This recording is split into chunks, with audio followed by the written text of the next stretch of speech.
ఈ రోజు 16/7/2024 పశ్చిమ నియోజకవర్గం ఎమ్మెల్యే పీజీవీఆర్ గణబాబు చేతుల మీదుగా ఓపెనింగ్ చేయడం జరిగింది. సబ్బవరం నుంచి RTC complex via Narava Kothapalem RTC complex మధ్యలో ఉన్న ప్రజలు ఆర్టీసీ బస్సు లేక చాలా ఇబ్బందులు పాలయ్యారు. ఈ రోజు నుంచి ఆ ఇబ్బందులు ఉండవని పీజీవీఆర్ నాయుడు ఎమ్మెల్యే తెలియజేశారు.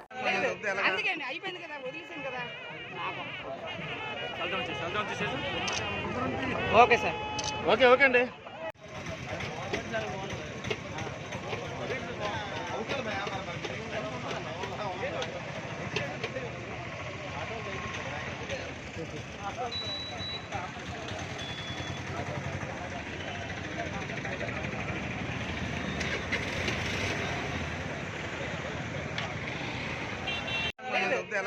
అయిపోయింది కదా, వదిలేసాను కదా.